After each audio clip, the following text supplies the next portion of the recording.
রাজধানীর কারণ বাজারে র্যাব মিডিয়া সেন্টারে দুর্গাপূজা সহ সার্বিক আইন শৃঙ্খলা পরিস্থিতি নিয়ে কথা বলেন র্যাবের মহাপরিচালক AKM শহীদুর রহমান।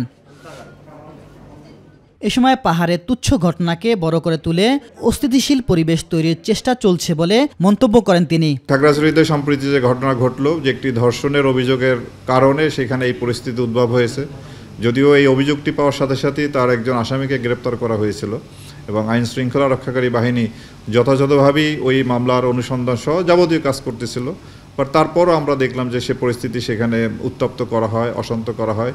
এর পিছনে কোনো না কোনো ইন্ধন আছে। নির্বাচনকে কেন্দ্র করে কেউ পরিস্থিতি ঘোলাটে করার চেষ্টা করলে তাদের বিরুদ্ধে কঠোর ব্যবস্থা নেওয়া হবে বলেও হুঁশিয়ারি দেন র্যাব মহাপরিচালক। যারা দুষ্কৃতকারী, সন্ত্রাসী, যারা ওয়ারেন্টের আসামি বা যারা নির্বাচন ভণ্ডুল করতে চায়, এই রকম অপরাধে যারা অপরাধী তাদেরকে আমরা গ্রেপ্তার করে আইনের আওতায় আনার আমরা চেষ্টা করে যাচ্ছি। তা আমরা আশাবাদী যে কোনো পরিস্থিতিতে হোক আমরা সামনে এগিয়ে যাব এবং আইন শৃঙ্খলা পরিস্থিতির উন্নয়ন আমরা করতে সক্ষম হব। এর আগে সকালে দুর্গাপূজা নিরাপত্তা ও আইন শৃঙ্খলা নিয়ে সংবাদ সম্মেলনে কথা বলেন পুলিশের মহাপরিদর্শক বাহারুল আলম।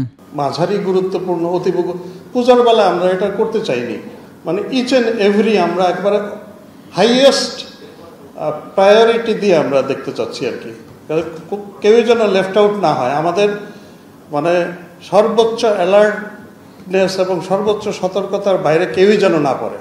নট ইভেন দিয়ে একেবারে রিমোট যে পূজা মণ্ডপ গহীন গ্রামে, তাকেও আমরা চাচ্ছি, আমরা ইকুয়ালি গুরুত্বপূর্ণ বিবেচনা করছি। আমরা এখানে আসলে কোনো চান্স দিতে চাই না কাউকে।